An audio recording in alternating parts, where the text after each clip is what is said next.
ታሪካችን የሚጀምረው ደቡብ አሜሪካ ውስጥ ከሚገኙ ሀገራት መካከል አንዷ በሆነችው የኮሎምቢያ ድንበር አቅራቢያ ሲሆን አንድ ሹፌር ትልቅ የጭነት መኪና ይዞ የኮሎምቢያ ድንበር ላይ ባሉ ጠባቂዎች ወደ ኮሎምቢያ ለመግባት እየተፈተሸ እየተመለከትን ነው።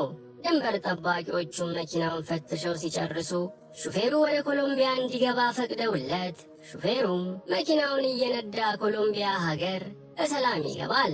ኮሎምቢያም ገብቶ የተወሰነ ርቀት ከሄደ በኋላ ሹፌሩ አንድ ጭር ያለ ቦታ ሲደርስ ከመኪናው ወርዶ መኪናው ላይ የጫነውን የታሸገ የእንጨት ሳጥን ሲከፍተው ከሳጥኑ ውስጥ ክሪስ የተባለ ሰው ይወጣል። ክሪስ ዕድሜው በአርባዎቹ መጨረሻ አካባቢ የሚገኝ ጎልማሳ ሰው ሲሆን ወደ ኮሎምቢያ ተደብቆ ከገባበት ሳጥን እንደወጣ ሹፌሩ የሚያብለጨልጭ ቆንጨራ በመያዝ ክሪስን እዚህ ድረስ ደብቆ ያመጣበትን ክፍያ አሁኑኑ እንዲከፍለው ይጠይቀዋል። ክሪስ ግን ግራ በመጋባት ጉዞ ሲጀምሩ እኮ ገንዘብ መክፈሉን ሹፌሩን ቢያስታውሰውም ሹፌሩ ግን ያ ክፍያ የግማሽ መንገድ ክፍያ ስለሆነ አሁን ተጨማሪ መክፈል እንደሚኖርበት ክሪስን እያስፈራራ መናገር ይጀምራል። ክሪስ ግን ሹፌሩ ያልተነጋገሩበትን ክፍያ እንዲከፍለው መጠየቁ አግባብ እንዳልሆነ በትህትና ሊያስረዳው እየሞከረ ሳለ የሹፌሩ ባልደረባ የሆነ ሌላ ሰው ትልቅ የብረት መፍቻ በመያዝ ወደ ክሪስ በመምጣቱ ክሪስ ሹፌሩና ባልደረባው ተባብረው ሊዘርፉት እንደሆነ ይገባዋል። ይህን ጊዜም ክሪስ በሚያስደንቅ ፍጥነት ቀልጠፍ ብሎ መፍቻ የያዘውን ሰው በቆንጆ ምት ሲያጣድፈው ባለቆንጨራው ሹፌርም ቆንጨራውን ሰንዝሮ የክሪስን እጅ ይቆርጠዋል። በኢየሱስ! ክሪስ ግን ልምድ ያለው ተፋላሚ ስለነበር ሹፌሩንና ባልደረባውን ደህና አድርጎ በመደብደብ ሁለቱንም አጋድሞ የመኪናቸውን ቁልፍ በመስረቅ አካባቢውን ለቆ ይሰወራል። ይህ በእንዲህ እንዳለም እዛው ኮሎምቢያ ውስጥ በአረመኔነቱ ተስተካካይ የሌለው አንድ እጁ የተቆረጠ ዴመን የተባለ ጨካኝ ቅጥር ነፍሰ ገዳይ ቆራጣ እጁ ላይ መገጠም የሚችል መግደያ ጩቤውን እየሳለ ለቀጣይ የግድያ ስራው ሲዘጋጅ እንመለከተዋለን። ክሪስም ከደበደበው ሹፌር የቤት መኪና ሰርቆ ፊኖ ለተባለ ኮሎምቢያ ውስጥ አለ የተባለ ቱጃር ማፊያ ቤት በመሄድ ቤቱን ከቅርብ ርቀት መሰለል ይጀምራል። በዛው ሰዓትም አሊስ የተባለችው የማፊያው ፊን ሴት ልጅ በጠባቂዎቿ ታጅባ በመኪና ወደ ትምህርት ቤት ስትወሰድ ክሪስ በመመልከቱ ክሪስ ቀስ ብሎ በመኪና እና አሊስን በመከተል አሊስ የምትማርበትን ትምህርት ቤት ይመለከታል። ከትምህርት ቤት መልስም አሊስ ወደ ቤት ስትመጣ እንደ ነፍሱ ከሚወዳት አባቷ ፊን ጋር ተገናኝታ ፊንም አሊስን ስለ ውሏ እየጠየቃት ሲጨዋወቱ ይቆያሉ። ያን ዕለትም አረመኔው ዴመን አንድ ክፍል ውስጥ ቁጭ ብሎ የመጣለትን ተቆራጭ ኬክ አይኑን እያየ ለረጅም ሰዓታት ከቆየ በኋላ የካፌዋ አስተናጋጅ ወደ ቤት የምትሄድበት ሰዓት ስለደረሰ የያዘውን ኬክ በልቶ እንዲወጣላት ዴመንን በትህትና ትጠይቀዋለች። ዴመን ግን አስተናጋጇን እጇን ጎትቶ ፊት ለፊት እንድትቀመጥ አድርጓት ሲያበቃ አርቴፊሻል እጁን ሲነቅለው ውስጡ ሹል ቢላ እንደሆነ አስተናጋጇ ታያለች።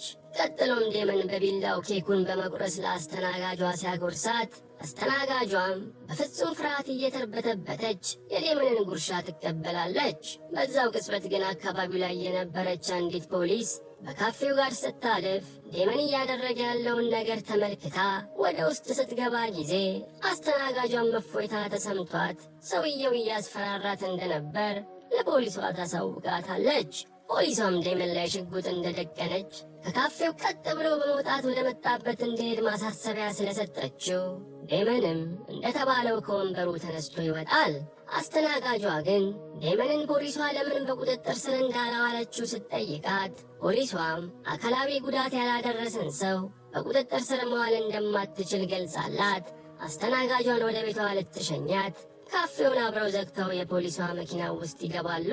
ነገር ግን ፍጹም ባልጠበቁት ሁኔታ የፖሊስ መኪና ውስጥ አድፍጦ ሲጠብቃቸው የነበረው ዴመን ሴቷን ፖሊስ በመጀመሪያ ላይ አስቀድሞ በመግደል አስተናጋጇን ደግሞ ሲያስፈራራት ከቆየ በኋላ እሷንም ያለምንም ማመንታት በቢላ አርዶ ይገድላታል። በቀጣዩም ቀን የፊን ልጅ የሆነችው አሊስ በጠባቂዎቹ አማካኝነት በመኪና ወደ ትምህርት ቤት እየተወሰደች ሳለ ክሪስ የእነ አሊስ መኪናን የትራፊክ መብራት ሲያስቆመው ጠብቆ የመኪና መስታወት የሚያጥብ ተራ ሰው በመምሰል የእነ አሊስን መኪና መስታወት በማጽዳት ክፍያ እንዲከፍሉት የአሊስን ጠባቂዎች ይጠይቃል። የአሊስ ጠባቂዎች ግን ምንም እንደማይከፍሉት ለማሳየት የመኪናቸውን መስታወት እንኳን ሳይከፍቱ ሲቀሩ ጊዜ ክሪስ የመኪናውን መስታወት በኃይል ሲደበድብ ቆይቶ የመኪናውን ስፖኪዮ በኃይል በመምታት ይገነጥለዋል። ይህን ጊዜም መኪናውን እያሽከረከረ የነበረው ጋርድ በጣም ተናዶ መኪናውን ከፍቶ እንደወጣ ክሪስ ራስን በሚያስት ምት ጋርዱን መሬት ላይ ያጋድመዋል። ይህን ጊዜም ሁለተኛው ጋርድ የሹፌሩ መሪ ላይ በመቀመጥ መኪናውን ሊዘጋ ቢሞክርም ክሪስ ግን እሱንም በኃይለኛ እርግጫ ፊቱን ብሎት ራሱን ያስተዋል። አሊስም እየተከናወነ ባለው ነገር በመደናገጥ ከመኪናው ወርዳ እየሮጠች ማምለጥ ስትጀምር ክሪስም ሁለቱን የአሊስን ቦዲጋርዶችን ደብድቦ ሲያበቃ መኪናቸውን በማስነሳት አሊስ ላይ ይደርስባትና የመኪናውን ኮፈን ውስጥ ተሸክሞ ይከታታል። ከሰዓታትም በኋላ የአሊስ አባት ፊን አሊስን ትምህርት ቤት እየወሰዷት የነበሩት ጋርዶቹ መጥተው የተፈጠረውን ነገር ሲነግሩት ፊንም ደሙ ክፉኛ በመፍላቱ የቤዝቦል መጫወቻ ዱላ አንስቶ አንደኛውን ጋርድ ቀጥቅጦ ሲገድለው ሁለተኛውን ጋርድ ደግሞ በጠባቂዎቹ እንዲቀጠቀጥ አድርጎ ያስገድለዋል። በመቀጠልም ፊን ጆ ለተባለው የቅርብ ጓደኛው ባልደረባው ደውሎ ኮሎምቢያ ውስጥ ያሉ ጠላቶቻቸውን በሙሉ በማደን ልጁ አሊስን ማን እንደወሰዳት እንዲያጣራለት አሳስቦ ሲያበቃ ከዚህም በተጨማሪ ልጁ አሊስን ላገኘለት ሰው ብዙ ሚሊዮን ዶላሮችን እንደሚከፍል እንዲያሳውቅለት ለጆ በስልክ ይነግረዋል። በሌላም በኩል አሊስ የመኪና ኮፈን ውስጥ ሳለች እንደ እብድ ያለማቋረጥ ስትጮህ ብትቆይም ወደ በኋላ ላይ ግን ድምጿን አጥፍታ ዝም ጭጭ በማለቷ ክሪስ አሊስ ምን ሆና እንደሆነ ለማጣራት መኪናውን ጭር ያለ ስፍራ ወስዶ በማቆም ኮፈኑን ይከፍተዋል። ኮፈኑም እንደተከፈተ አሊስ መኪናው ውስጥ በነበረ መፍቻ ክሪስን ፊቱን ብላ ወርዳ መሮጥ ስትጀምር ክሪስም አሊስን ከኋላው አሳዶ ይደርስባትና አሊስን እንድትረጋጋ ያሳውቃታል። ቀጥሎም ክሪስ ከዓመታት በፊት ከአሊስ እናትና አባት ጋር ጥብቅ ትውውቅ እንደነበረው በመግለጽ የአሊስ እናት ከመሞቷ በፊት ክሪስ አሊስን ፊን ወደማያገኛት ቦታ ይዞላት እንዲጠፋ አደራ ብላው ስለነበር ይህን አደራውን እየፈጸመ መሆኑን ለአሊስ ይነግራታል። አሊስ ግን ክሪስ እያወራ ያለውን ነገር ምንም ስላላመነችው ክሪስ አሊስን እንድታምነው የያዘውን ሽጉጥ ለአሊስ በመስጠት ምንም እንዳይጎዳት ሊያሳያት ሙከራ ያደርጋል። አሊስም ክሪስ ሽጉጡን እንደሰጣት ሽጉጡን ወደ ክሪስ አነጣጥራ በማለም አሁኑኑ ወደ አባቷ ቤት እንዲወስዳት ክሪስን በማዘዟ ክሪስ በመጀመሪያ ላይ ተቃውሞ ሲያቀርብ አሊስ ለማስፈራራት ተኩሳ ከክሪስ ኋላ የነበረውን ዛፍ ትመታዋለች። ክሪስም አሊስን ወደ ቤቷ ለመውሰድ ተስማምቶ መኪናው ውስጥ እንደገቡ አሊስ ሽጉጧን ክሪስ ጭንቅላት ላይ በመደቀን ጉዟቸውን ወደ አባቷ ፊን ቤት ማድረግ ይጀምራሉ። ክሪስም አሊስ ሽጉጡን አሁንም እንደደቀነች ሲያ ጊዜ አሊስ ሽጉጡን ከጭንቅላቱ ላይ ዘወር እንድታደርግለት ይጠይቃታል። አሊስ ግን ሁኔታው ካላማራት አናቱን በርጥሳ እንደምትገድለው ብትዝትም ክሪስ ግን አታደርጊውም በማለት አሊስን እልህ ያስይዛት ይጀምራል። ይህን ጊዜም አሊስ ክሪስን ለመግደል ቃታ ብትስብም ሽጉጡ ቀለሃ እንደሌለውና ክሪስ ሽጉጡ ላይ አንድ ጥይት ብቻ ከቶ እንደሰጣት ትገነዘባለች። በዛው ቅጽበትም ክሪስ እየነዳው ያለው መኪና ነዳጅ መጨረሱን ዳሽቦርዱ ላይ በመመልከቱ ክሪስ ተበሳጭቶ አቅራቢያው ወዳለ ነዳጅ ማደያ ጋር በማምራት አሊስን ከመኪናው ውስጥ እንድትወጣ ማስጠንቀቂያ ሰጥቷት ክሪስ ነዳጅ መቅዳት ይጀምራል። አሊስ ግን በቅርብ ርቀት ላይ 3 ወጣቶች ቆመው በመመልከቷ ከመኪናው ወጥታ በመፈርጠጥ ወጣቶቹን አድኑኝ እያለች ወደ እነሱ ስትሮጥ ክሪስም አሊስን ለማስቆም ከኋላዋ ሲሮጥ ቆይቶ እሷን ከመያዙ በፊት አሊስ ወጣቶቹ ጋር ቀድማ ትደርሳለች። ይህን ጊዜም ወጣቶቹ ክሪስን ምን አድርጋት ነው ልጅቷን በማለት ክሪስ ላይ ጥቃት ሲሰነዝሩ አሊስ ደግሞ እድሉን ተጠቅማ በህዝብ ስልክ ለአባቷ መደወል ትጀምራለች። ክሪስም አሊስን እናስጥላለን ያሉትን ወጣቶች እያገላበጠ በመደብደብ መሬት ላይ ሲጥላቸው አሊስ ደግሞ ሙከራዋ ተሳክቶ ለአባቷ ፊን በመደወል አንድ ሰውዬ አግቷት ወደማታውቀው ቦታ እየወሰዳት እንደሆነ ለፊን እየነገረችው ሳለ ክሪስ ደርሶ አሊስን በማንጠልጠል መኪናው ውስጥ ያስገባታል። ቀጥሎም ክሪስ አታድርጊ ያላትን ነገር ስታደርግ ሁለተኛ ማየት እንደማይፈልግ በቁጣ ሲናገር አሊስም አንተ ማን ስለሆንክ ነው ይህን አድርጊ አታድርጊ እያልክ የምታዘው በማለት መሞጣሞጧን ትቀጥላለች። ይህን ጊዜም ክሪስ እርሱ ትክክለኛ አባቷ ስለሆነ እንደፈለገ የመናገር መብት እንዳለው ለአሊስ ሲገልጽላት ጊዜ አሊስም ክሪስ አባትሽ ነኝ ያለው ነገር አስገርሟት በዝምታ ከቆየች በኋላ ሆዷን ረሃብ ስለሸረሸረው አሁኑኑ ምግብ እንዲበሉ ክሪስን ትጠይቀዋለች። ክሪስም ወደ ምግብ ቤት ለመሄድ መኪናውን ማሽከርከር ሲጀምር አንድ ሰውዬ እነ ክሪስን በድብቅ እየተከታተላቸው እንደሆነ እንመለከታለን። በሌላም በኩል የአሊስ አባት ፊን አሊስ በህዝብ ስልክ የደወለችበትን አድራሻ አጣርቶ እንዲነግረው የቅርብ ጓደኛው ጆንን ስላዘዘው ጆም አሊስ የነበረችበትን አድራሻ አጣርቶ ሲያበቃ በድብቅ ለቅጥር ነፍሰ ገዳዩ ዴመን ደውሎ የጠፋችው የፊን ልጅ ለመጨረሻ ጊዜ የታየችበትን አድራሻ ያሳውቀዋል። ከዓመታት በፊት ዴመን ከፊንና ከፊን ባልደረቦች ጋር ባለው የግል ጸብ ምክንያት ዴመን ፊንና ባልደረቦቹን ለመግደል ስለዛተ ጆም የዴመን የቁጣ በትር እንዳይደርስበትና ከዴመን ጋር ስምምነት ለመፍጠር ሲል ያለ ፊን እውቅና ይህን መረጃ ለዴመን እንደሰጠው እንረዳለን። ክሪስም አሊስን አንድ ምግብ ቤት ወስዷት ሲያበቃ ምግቧን ቶሎ በልታ እንዲወጡ ያጣድፋት ይጀምራል። አሊስ ግን ምግቧን ተረጋግታ እንድትበላ ካላደረጋት ብላ ጮኻ ግርግር እንደምትፈጥር ለክሪስ በማሳወቅ ምግቧን ተረጋግታ መብላቷን ትቀጥላለች። በመሃልም ክሪስ የአሊስ አንገት ላይ አንድ የዳይመንድ ሐብል በመመልከቱ ይህ ሐብል እሱ ለእናቷ የሰጣት ስጦታ እንደነበር ለአሊስ ይነግራታል። አሊስም ክሪስ አባቷ ነኝ እንደሚለው ከሆነ ይህን ሁሉ ዓመት የት አባቱ እንደነበር ስትጠይቀው ጊዜ ክሪስም ታስሮ እንደነበር በግልጽ ያሳውቃታል። አሊስም ክሪስን ወንጀለኛ ነበርኩ ወይ እንዴ በማለት ስትጠይቀው ክሪስም ሁሉም ሰው ስላልተያዘ ነው እንጂ ወንጀለኛ ያልሆነ ሰው የለም በማለት ይመልስላታል። ክሪስም ቀጥሎ አባቴ ነው ብላ የምትጠራው ፊን እሷንና ሚስቱ ሚሊን በጉልበት ነጥቆ እንደወሰደበት ለአሊስ መናገር ሲጀምር አሊስም የእናቷ ስም ሲነሳ እናቷ ራሷን አጥፍታ በመሞቷ ከህሊኗ መቼም ቢሆን እንደማይጠፋ ለክሪስ ትነግረዋለች። ክሪስ ግን እናቷ ሚሊ ራሷን የምታጠፋ አይነት ሰው እንዳልሆነች በመግለጽ ምናልባት ፊን አስገድሏት ሊሆን እንደሚችል እያወራ ሳለ ቅድም በድብቅ ሲከታተላቸው የነበረው ሰው በርካታ ግብረ አበሮቹን ይዞ ሬስቶራንት ውስጥ በመምጣት የአሊስ አባት ፊን አሊስን ላመጣለት ዳጎስ ያለ ሽልማት ስላዘጋጀ እርሷን ሊወስዱ እንደመጡ ለክሪስ ይነግሩታል። በዚህ ወቅት ክሪስ አሊስን ሊወስዱ የመጡትን ወረበሎች ፈጥኖ ተነስቶ መደባደብ ሲጀምር አሊስን ደግሞ ሁለት ወረበሎች እየጎተቷት ይዘዋት ወደ መኪናቸው ይወስዷታል። አሊስን ከያዟት ሰዎች ውስጥም አንዱ ክሪስ እያሽከረከረ የነበረውን የመኪና ጎማ በጥይት መትቶ በማስተንፈስ አሊስን መኪናቸው ውስጥ ከተው መፈትለክ ሲጀምሩ ክሪስም ሬስቶራንቱ ውስጥ የቀሩትን ሰዎች እንዳለ ቀጥቅጦ ሲወጣ አሊስ በመኪና እንደተወሰደች ይመለከታል።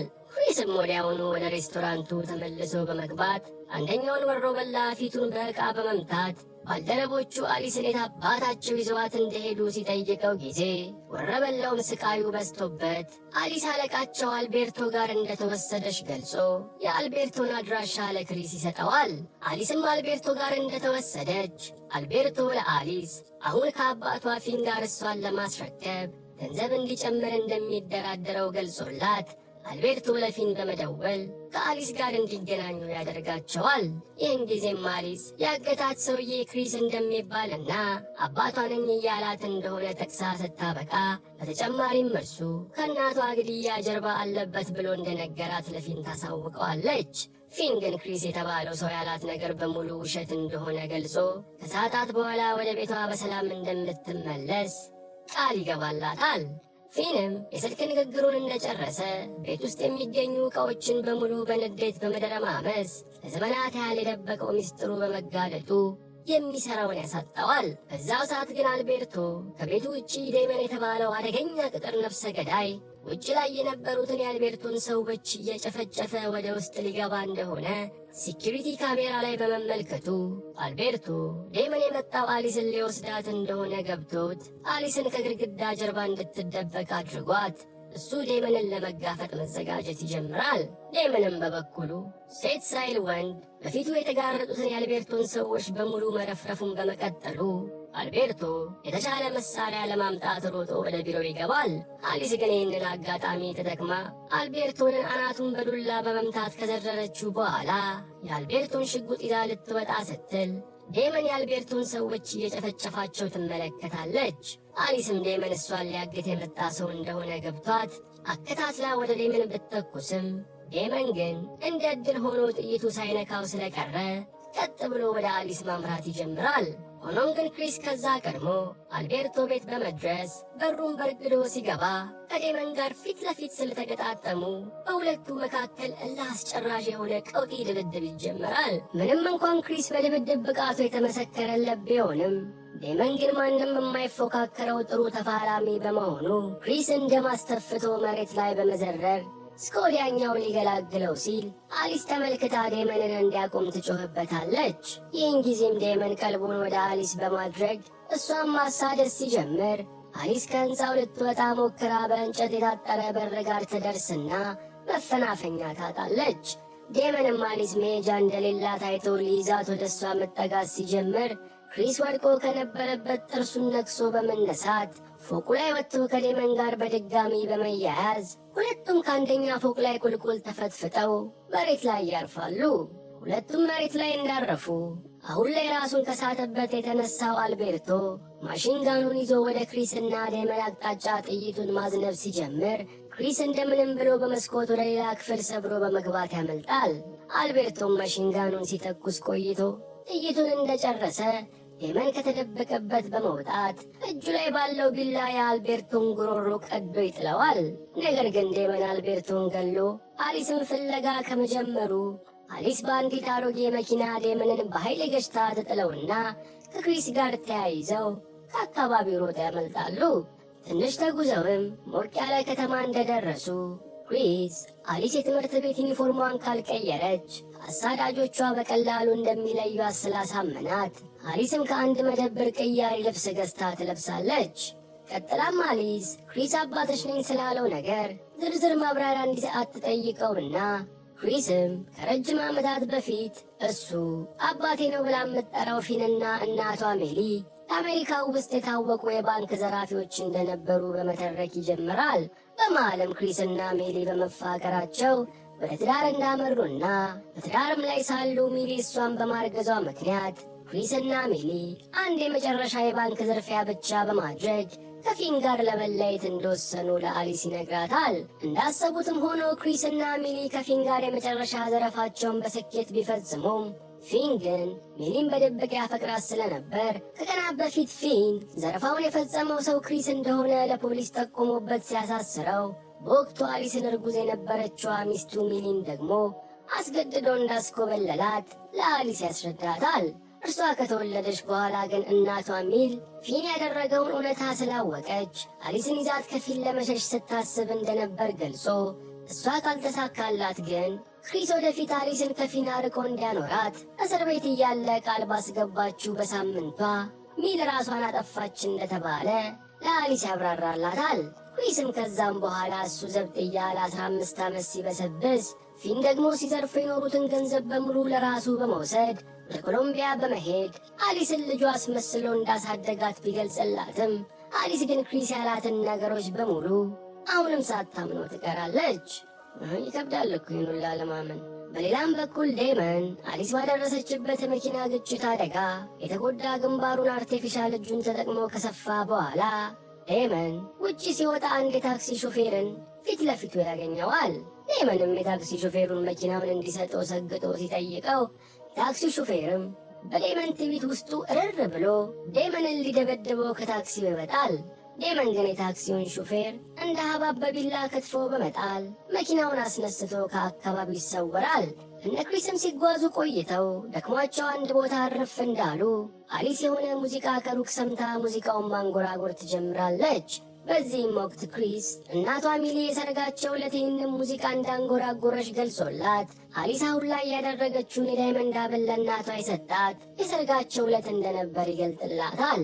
ቀጥሎም ለእናቷ የዳይመንድ ስጦታ የሰጣት ዳይመንድ የዓለማችን ጠንካራ ማዕድን እንደመሆኑ መጠን እናቷም እንደ ዳይመንድ ጠንካራ ስለነበረች እንደሆነ ለአሊስ ሲነግራት አሊስም ሳታስበው ስሜታዊ ሆና ማልቀስ በመጀመሯ ክሪስ አሊስን እንደ አባት ያጽናናታል። ፊንም በበኩሉ ወደ አልቤርቶ መኖሪያ ቤት አምርቶ በሴኪሪቲ ካሜራ ምን እንደተከሰተ ሲመለከት ሴኪሪቲው ካሜራ ላይ ዴመንን ስለተመለከተው ፊን ዴመን በአሊስ በኩል ሊበቀለው እንደመጣ ግልጽ ይልለታል። ያን ምሽትም ክሪስ አንድ የቆመ መኪና በመስረቅ ከአሊስ ጋር መኪና ውስጥ እንደገቡ አሊስ ክሪስ ከሀገር ወደሚያስወጣቸው ኤርፖርት ሊወስዳት እየተዘጋጀ እንደሆነ ትመለከታለች። በዚህም ወቅት አሊስ ፊንን ትምህርት ቤቷን እንዲሁም ሕይወቷን ጥላ ወዴትም መሄድ እንደማትፈልግ በመግለጽ ክሪስ ያለው እውነት ሆኖ አባቷ ቢሆን እንኳን ፊን ግን እሷን እንደ ልጅ አድርጎ እንዳሳደጋት ለክሪስ ታሳውቀዋለች።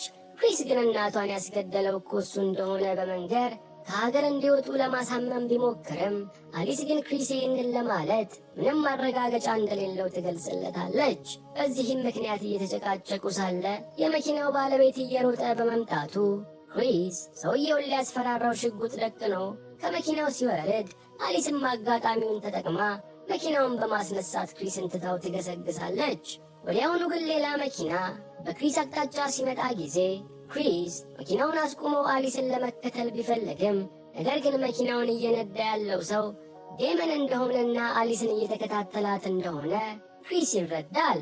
አሊስም ትንሽ እንደተጓዘች ከመኪናዋ ወርዳ ለአባቷ በሕዝብ ስልክ ልትደውል ስትል ዴመን ከየት መጣ ሳይባል መሳሪያውን እንደያዘ አሊስን መከታተል ይጀምራል።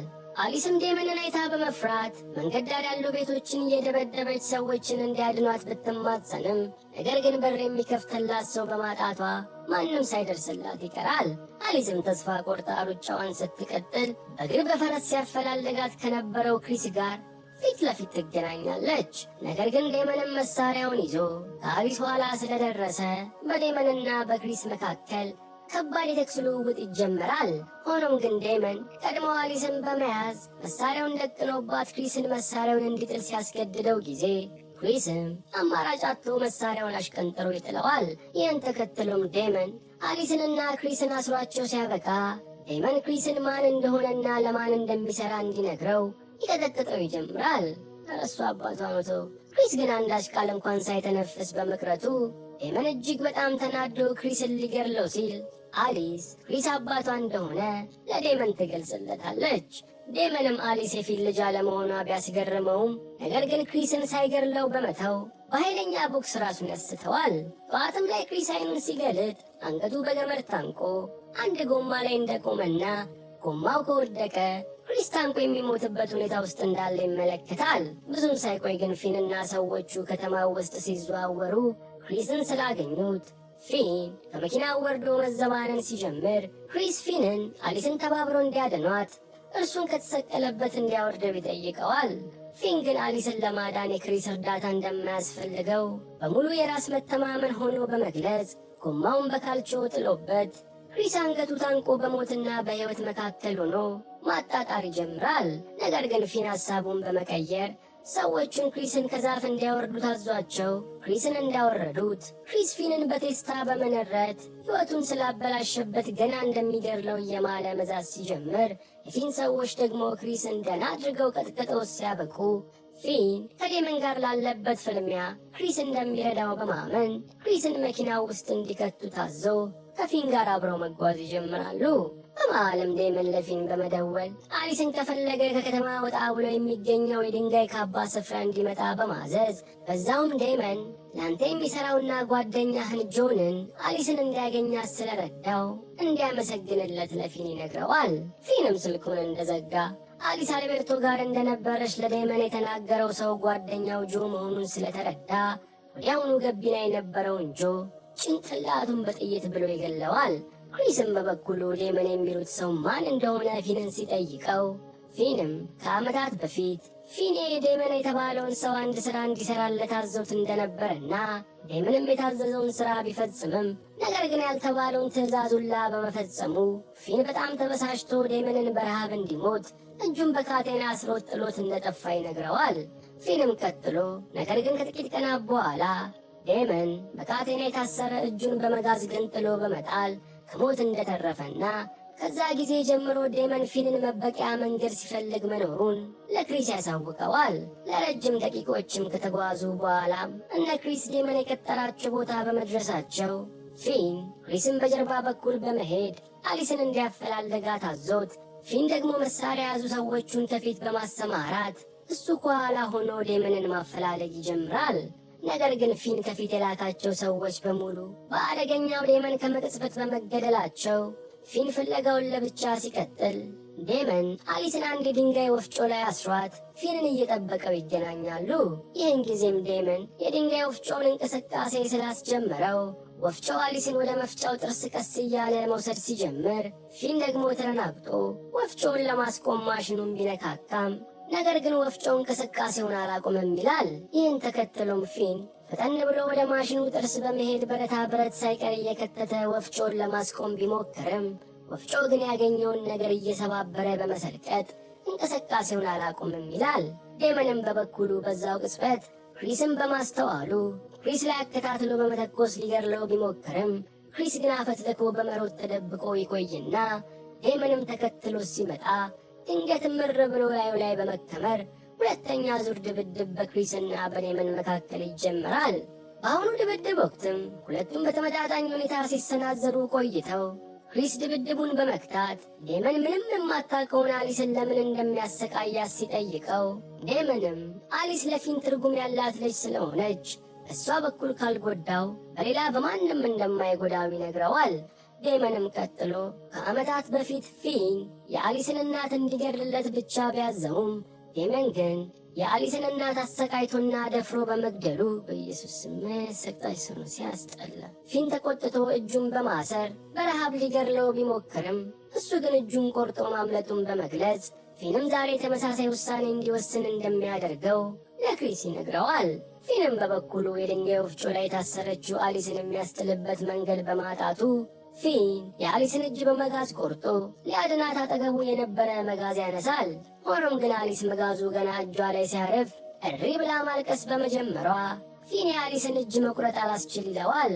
ክሪስም በበኩሉ አሊስን ከታሰረችበት ለማስለቀቅ ወደ ድንጋይ ወፍጮ ሊወጣ ቢሞክርም ዴመን ግን ከኋላው እየተከታተለ በመፋለም ሲያዘገየው ቆይቶ ከብዙ መከራ በኋላ ክሪስ እንደምንም ብሎ አሊስና ፊን ያሉበት ቦታ ይደርሳል። ሆኖም ግን ዴመንም ክሪስን ተከትሎ ቦታው ላይ በመድረሱ ክሪስን እጁ ላይ ባለው ቢላዋ ወቅቶ በመጣል ፊንን አንቆ ይዞ ማሽኑን እንዴት ማቆም እንደሚችል እንዲነግረው ከፈለገ እናቷን ምን እንዳስደረጋት ለአሊስ አሁኑኑ እንዲናዘዝለት ፊንን ያዘዋል። ፊንም አሁን ላይ አማራጭ ስላልነበረው ለዴመን ክፍያ በመክፈል እናቷ ሚልን ያስገደለባት እሱ እንደሆነና ይህን ያደረገውም እናቷ ሚሊ እሷን ይዛበት ልትጠፋ ስለነበር እንደሆነ እያለቀሰ ለአሊስ ይነግራታል።